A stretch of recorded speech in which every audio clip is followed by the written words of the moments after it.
Selamat bertemu kembali kepada anak-anak kami. Pada hari ini kita berjumpa kembali dalam pembelajaran katekisasi materi ke-43, membina rumah tangga perkawinan Kristiani. Tuhan menolong dan memberkati kita di dalam pembelajaran kita hari ini. Nah, sebelum kita memasuki materinya, mari kita terlebih dahulu berdoa. Bapa yang baik, Bapa yang kami sembah di dalam nama Yesus. Kami bersyukur, kami berterima kasih kepadamu Tuhan. Tuhan yang sudah memberkati dan memelihara hidup kami, sehingga kami juga dalam perlindungan kasih-Mu. Pada hari ini kami memasuki materi pembelajaran kami yang ke-43. Tuhan hadir Engkau, beri konsentrasi kepada kami agar kami dapat mengerti akan pembelajaran hari ini. Agar sungguh-sungguh Tuhan, kami dapat memaknai dalam kehidupan kami, serta dapat kami aplikasikan di dalam kehidupan kami sehari-hari. Tuhan Yesus, kami mengaku tidak ada kemampuan, tidak ada daya kami, selain kami hanya mohon pimpinan-Mu. Biarlah Roh Kudus-Mu yang memberikan konsentrasi kepada kami, baik kami yang mendengarkan maupun kepada yang menyampaikan, bersama-sama mendapat urapan daripada Engkau. Biarlah kuat kuasa Roh Kudus-Mu memberkati kami dan melindungi kami, sehingga benar-benar kami memahami akan firman-Mu pada hari ini. Terima kasih Bapa, terpuji Engkau dan mulialah Engkau. Di dalam nama Yesus Tuhan kami berdoa dan bersyukur. Amin. Nah anak-anak, hari ini kita masuk kepada pembelajaran katekisasi ke-43, yaitu membina rumah tangga atau perkawinan Kristiani. Ya, Katekismen mempunyai pemahaman yang benar mengenai membina rumah tangga perkawinan Kristiani. Ya, Katekismen mampu menjelaskan prinsip dasar mengenai perkawinan Kristiani. Nah, Katekismen mampu menuliskan teks Alkitab mengenai perkawinan Kristiani, menerangkan di depan kelas ya bagaimana rumah tangga Kristiani. Dalam Kejadian 2 ayat 18 menuliskan, tidak baik kalau manusia itu seorang diri saja. Aku akan menjadikan penolong baginya yang sepadan dengan dia. Perkawinan itu dimulai atas inisiatif dari Allah, dengan membuat seorang perempuan lalu dibawanya kepada manusia itu. Nah, kita tahu bahwa kita tahu bahwa manusia pertama sekali diciptakan Allah, yaitu serupa dan segambar dengan Allah. Kemudian berkatalah manusia itu kepadanya, inilah dia tulang dari tulangku dan daging dari dagingku. Ia akan dinamai perempuan sebab ia diambil dari laki-laki. Nah, itu Kejadian 2:23.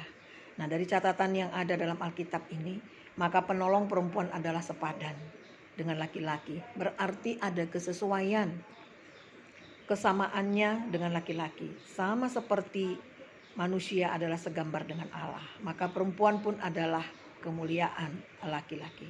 Dengan demikian, perempuan dijadikan Allah bukan menjadi budak laki-laki, tetapi penolong yang sepadan. Nah, melalui perkawinan laki-laki dan perempuan menjadi satu daging, dan oleh karena itu perkawinan Kristen tidak boleh diputuskan. Sebab apa yang telah dipersatukan Allah tidak boleh diceraikan manusia. Nah, inilah bagaimana perkawinan Kristiani. Kita tahu bahwa kita memiliki ibu dan ayah kita. Nah, melalui pernikahan orang tua kita, hadirlah kita. Nah, kita diberikan kesempatan untuk menjadi anak, ya, sebagai anak bagi orang tua kita. Hendaknya kita sebagai anak juga bisa melihat keteladanan bagaimana orang tua kita dalam membina rumah tangganya. Nah, di dalam pernikahan mereka hadirlah kita. Mungkin ada yang 2 bersaudara, ada 3 atau 4 atau 5. Nah, itu tergantung bagaimana Tuhan memberikan berkatnya masing-masing di tengah-tengah keluarga kita. Nah, kita mensyukuri dan kita berterima kasih karena Tuhan Allah memberi kesempatan bagi kita untuk bersama-sama dengan orang tua kita, dengan ibu dan ayah kita. Nah, kita tahu bagaimana mereka menjalani kehidupan mereka dalam berumah tangga. Kita bisa melihat bagaimana kebersamaan mereka, bagaimana keharmonisan mereka. Apakah tetap kita melihat mereka tetap terjaga, terpelihara? Apakah mereka ada juga percekcokan ataupun perselisihan? Nah, ini semua mereka lalui, mereka jalani. Dan kita harus paham bahwa manusia itu tidak dapat diceraikan oleh manusia, hanya kematian. Nah, inilah dasar perkawinan Kristiani, bahwa perkawinan di tengah-tengah keluarga Kristen tidak semudah dengan orang lain, tidak semudah dengan agama-agama yang lain, karena orang Kristen sangat sangat ketat ya, bisa dikatakan mereka sakral ya, mereka kudus, sehingga perkawinan itu hanya kematian yang dapat memisahkan mereka. Oleh karena itu, kita adalah buah kasih dari pernikahan orang tua kita, ayah dan ibu kita. Kita mensyukuri dan kita boleh meneladani apa yang sudah dilalui, yang sudah dijalani oleh orang tua kita. Nah, anak-anak, dalam pengakuan ya dasar ataupun konvensi GBKP mengenai perkawinan yang tercantum dalam bab 16, butir pertama menyatakan, kami percaya bahwa perkawinan adalah ikatan perjanjian antara laki-laki dan perempuan di hadapan Allah dan di hadapan jemaat. Perkawinan merupakan anugerah Allah yang harus dipelihara dan dalam kekudusan. Jadi kita tahu pernikahan itu harus dipelihara dan harus ya dipelihara dalam kekudusan. Nah, kita tahu bahwa pernikahan itu adalah anugerah. Bahkan ada juga yang tidak berumah tangga.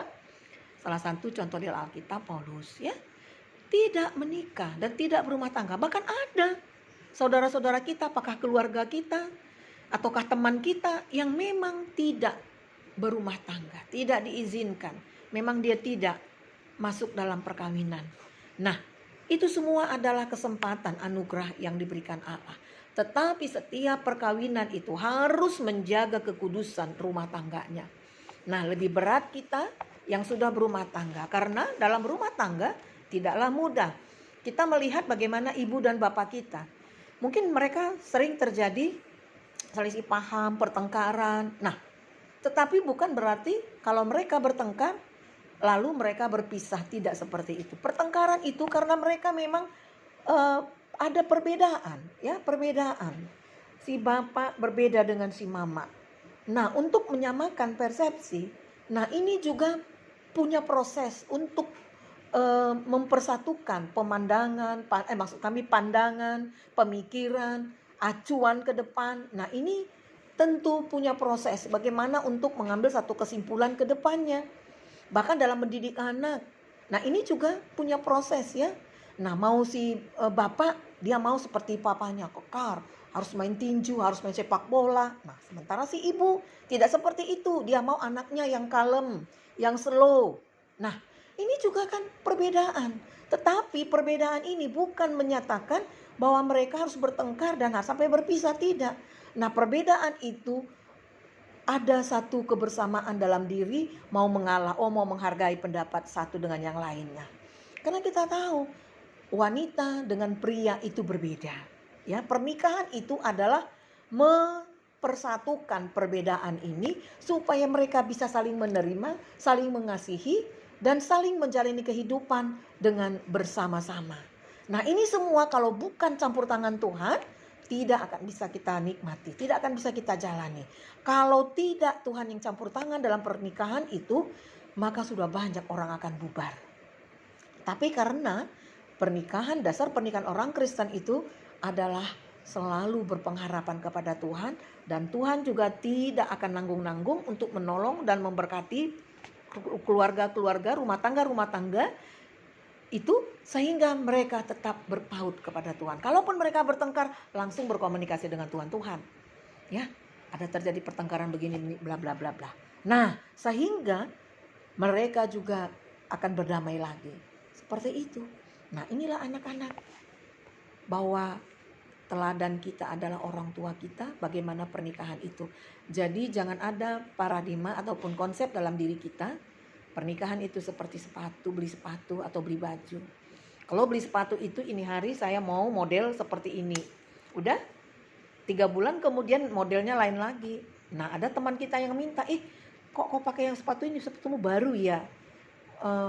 Mau nggak ini sepatu yang lama, ini masih bagus. Kita beri sepatu kita kepada orang lain. Tetapi dalam berumah tangga tidak seperti itu. Hari 3 bulan pernikahan itu bagus-bagus. Nah, bulan keempat kita sudah nggak suka lagi. Nah, tidak seperti sepatu. Nah, ini bedanya. Perkawinan orang Kristen ini abadi. Sampai kematian memisahkan kita dari pasangan kita. Nah, kita lihat orang tua kita. Nah, ini sangat erat dan ini adalah konsep bagi anak-anak kami. Karena anak-anak kami juga ke depan tidak akan mungkin single saja. Pasti kalian juga punya kerinduan. Mungkin saat ini juga sudah ada bagi anak-anak kami yang laki-laki, sudah ada di beter-beter cewek yang bagaimana, yang disenangin, dikagumi. Nah, itu ada satu kerinduan, ada satu hasrat bahwa kita itu memang normal dan wajar dan kita juga pengen berumah tangga. Nah, karena firman Tuhan beranak cucu lah, ya. Jadi kita manusia ini untuk berkembang ataupun beranak cucu di muka bumi ini. Nah, itu firman Tuhan mengatakan kepada Adam, ya, beranak cucu lah. Jadi melalui Adam dan Hawa, itulah manusia pertama dan berkembang sampai kepada kita pada saat ini. Pernikahan orang tua kita hadir, lahirlah kita di muka bumi ini. Tuhan izinkan kita, Tuhan berikan kesempatan bagi kita untuk boleh menikmati kehidupan di tengah-tengah dunia ini. Maka kita mensyukuri, berterima kasih karena Tuhan kasih kesempatan kepada kita. Nah, dalam perkawinan, laki-laki dan perempuan saling berbagi baik dalam duka serta suka dengan kasih setia. Rasul Paulus menasihati jemaat agar damai sejahtera Kristus dapat memerintah dalam hati jemaat, serta dalam hati pasangan suami istri yang telah menjadi satu daging. Dengan damai sejahtera dari Kristus tersebut, maka manusia dapat menjalankan kehidupan rumah tangganya dengan baik dan dapat memenuhi perintah Allah seperti yang ada dalam Kejadian 1:28 dan Kejadian 2:15. Tetapi adalah menjadi kenyataan pada saat ini di abad yang cepat perubahannya, maka perkawinan itu tidak selalu dalam damai sejahtera Kristus. Oleh sebab itu, maka kasih Kristus tersebut dapat menjadi luntur. Ya, sering karena keegoisan, tidak taat, tidak patuh kepada Tuhan, sehingga perkawinan itu bisa jadi luntur. Ya, kita tahu mungkin keluarga dekat kita, mungkin saudara-saudara kita, ya, ada yang terjadi bubar. Kenapa? Karena mereka tidak dekat, tidak bersekutu dengan Tuhan. Dan perkawinan itu bisa menjadi luntur. Nah, faktor-faktor penyebab lunturnya kasih Kristus dalam rumah tangga orang Kristen, ada apa? Apa sebenarnya faktor-faktor kenapa bisa jadi luntur? Padahal waktu ketika berpacaran, waduh, ya, kalau zaman kami dulu kaulah bulan, kaulah bintang. Nah, itulah kalau zaman dulu. Kalau zaman milenial ini saya tidak tahu bagaimana pula berpacaran zaman milenial ini. Nah, tetapi itu semua tidak menjamin, karena kalau tidak bersandar kepada Tuhan, tidak bergantung kepada Tuhan, itu tidak akan kekal. Tetapi jikalau ada perselisihan, jikalau ada perbedaan pendapat, jikalau ada pertengkaran, tapi semua itu dibawa kepada Tuhan, dan itu akan membawa sukacita, membawa damai, membawa bisa menerima satu dengan yang lain, saling mengasihi, saling mengampuni, saling memaafkan. Nah, apa faktor-faktor penyebab lunturnya kasih Kristus dalam rumah tangga? Pertama sekali karena suami dan istri telah terpikat kepada perempuan atau laki-laki lain. Dalam kehidupan modern, hal ini mudah terjadi oleh sebab pekerjaan membuat suami dan istri lebih lama di luar rumah bersama dengan teman sekerjanya, perempuan ataupun laki-laki. Nah, kita tahu sekarang ibu-ibu juga bekerja, tidak hanya bapak-bapak saja.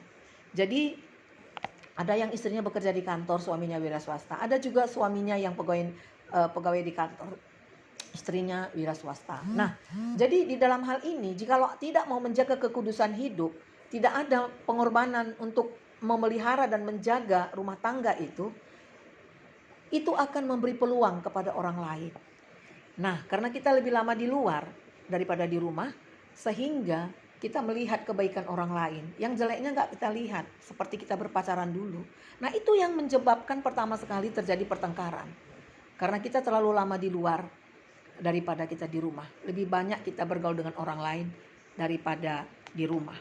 Inilah faktor yang pertama. Lalu yang kedua, terlampau besar tuntutan terhadap pasangannya. Nah, mungkin begini, waktu pacaran kita minta beli sepatu kalau kita perempuan. Jangankan sepatu, baju lengkap dengan satu set semua diberikan pacar kita. Nah, ketika menikah, tidak seperti itu lagi suaminya. Nah, terjadi terjadi eh, perselisihan. Kau dulu sudah berubah, itulah mungkin kau sudah punya teman di luar dan lain sebagainya. Sehingga suami juga karena banyak tuntutan, dia sudah banting tulang, tetapi istri tetap menuntut, tidak bisa memanage keuangan. Akhirnya terjadi pertengkaran dan akhirnya si laki-laki pun di luar terus, walaupun dia tidak berpacaran tapi dia di luar terus. Si istri tadi semakin tidak nyaman. Nah, ini kedua, karena tuntutan. Nah, harus ketika kita menikah, kita harus terbuka kepada suami istri, ya. Kita harus terbuka. Nah, gajiku sekian. Pandai-pandailah kamu mengatur keuangan kita. Ini kan perlu terbuka. Nah, kita mau manage. Nah, gaji yang sekian itu kita upayakan supaya bisa 1 bulan. Kalau kita ngontrak rumah, berapa kontraknya, berapa air, berapa listrik, berapa biaya makan, berapa biaya ini. Nah, itu harus terprogram semua. Kita harus ada tabungan juga. Nah, ini. Jadi kita juga tahu, jangan kemampuan kita mungkin hanya sekian, tetapi tuntutan kita sekian. Nah, tidak cocok. Kalau kemampuan kita hanya 5, buatlah kecukupan kita 3. Supaya yang 2 ataupun minimal 1 bisa kita tabung. Nah, itu. Jadi kita harus memahami. Jadi si istri juga bisa mengerti keadaan suaminya. Si suami juga jangan menyenangkan hati istri, menyenangkan saja karena cinta. Disenangkan aja, dipuaskan saja, tapi tidak memikir ke depan. Terakhir, si suami menyenangkan si istri, dia berutang di luar, gaji 5 juta. Si istri minta 7 juta. Dikasih saja 2 juta pinjam. Bulan depan tambah lagi, bulan depan terakhir dililit utang. Akhirnya apa? Bubar. Ini karena tidak ada keterbukaan. Nah, inilah tuntutan yang terlalu tinggi sehingga membuat rumah tangga ini juga bisa faktor-faktor menjadi lunturnya di tengah-tengah rumah tangga. Lalu yang ketiga, ada suami atau istri yang mempunyai mata pencerahan memandang rendah pasangannya masing-masing. Misalnya suami itu lebih tinggi mata pencarian daripada istri, atau istri lebih tinggi mata pencarian daripada suami. Nah, ini juga sering, gajimu berapa? Kau aja bisa kubeli. Nah, kata istri. Si suami juga begitu. Nah, ini juga membuat pasangan kita luka hatinya, tersinggung. Nah, ini juga bisa faktor membuatkan lunturnya kasih Kristus di dalam rumah tangga. Baru selanjutnya keempat, suami dan istri berebut pengaruh dalam rumah tangga dan terhadap anak-anak. Jadi kita sebagai suami istri kalau sudah punya anak-anak juga tidak perlu kalau anak itu sayang sama mamanya saja atau sayang sama papanya saja, sama-sama. Nah, dia harus mengasihi orang tua dua-dua. Paling tidak kami sebagai wanita ya, karena lebih banyak kami bergaul dengan wanita, dengan anak-anak. Kenapa? Ketika kami mengandung 9 bulan anak di dalam perut juga kami sudah mengandung. Nah, ketika kami memberikan susu juga, ASI juga, itu minimal 1 tahun lebih. Kami juga memberikan ASI kepada anak-anak kami. Nah, ketika dalam kandungan juga kita doakan anak ini, supaya papanya juga mendoakan kandungan anak di dalam perutnya. Begitu juga ketika memberikan ASI, harusnya juga paling tidak malam itu ikutlah si suami dalam mendoakan anak ini. Sehingga anak itu bisa merasakan kehadiran si suami atau kepada bapak. Dan istri juga begitu, jangan terlalu monopoli ya. Nah, inilah sayang mama. Terakhir anaknya selalu kepada mamanya, kepada papanya kurang, nggak boleh juga gitu. Nah, kita harus sama-sama karena ini adalah buah cinta kasih suami dan istri. Dan anak itu adalah pernikahan kudus kita yang sudah diberkati Tuhan. Dan kita juga harus sama-sama menunjukkan kasih sayang kita kepada anak.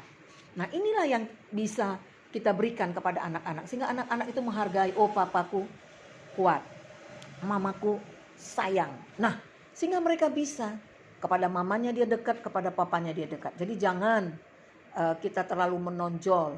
Nah, tengoklah anak itu kan kayak papanya. Dia pintar, papanya orang pintar. Mungkin istrinya agak sedikit kurang bijak. Tengok mama itu kan bego, nggak kayak papa. Papa kan pintar. Nah, itu kan mendiskreditkan si istri, itu juga tidak baik.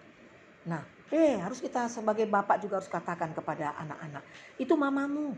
Kau harus hormat sama dia, kau harus sayang kepada dia. 9 bulan kau dikandung mamamu, disusui sama mamamu. Tidurnya malam juga sering terganggu karena merawat dan memelihara engkau. Nah, harusnya begitu. Jadi kita suami istri saling bekerja sama untuk merawat. Dan itu adalah faktor keempat yang sering terjadi. Faktor membuat faktor lunturnya kasih Kristus di tengah rumah tangga. Lalu yang kelima, suami istri salah satu dari mereka tergoda gaya hidup konsumerisme, mencari kepuasan berbelanja. Jadi sering ini perempuan ya, selalu suka belanja di luar ya, sehingga benar-benar itu juga kurang benar ya, membuat ketergantungan ya. Takarlah keuangan kita, kemampuan kita. Kalau kemampuan kita hanya sampai 5, belanjalah sampai 4, yang satu itu ditabung, bukan harus dihabiskan, tidak. Baru suami dan istri selalu membanding-bandingkan kehidupannya dengan keluarga lain. Nah ini juga sering membuat retaknya dalam rumah tangga. Kau itu Pak, gak kayak suami kawanku itu. Dia pandai walaupun dia pekerja, tapi ada lagi omsetnya di luar, berbisnis dia. Kau juga gitu Pak, jangan begitu. Itu juga tidak baik. Istri juga begitu. Si suami juga begitu. Ma, kau tengoklah orang itu kan, Ma tengok begini. Kau harus begini, kau harus... itu juga tidak baik. Ya, jangan membandingkan. Harus kita menikmati, mensyukuri apa yang ada kita miliki pada saat ini. Dan selanjutnya yang ketujuh, sering terjadi lunturnya kasih Kristus dalam rumah tangga karena tidak punya keturunan. Ya, siapa sih yang mau tidak punya keturunan? Semua pengen kok. Tapi kita tidak tahu apa maksudnya Tuhan.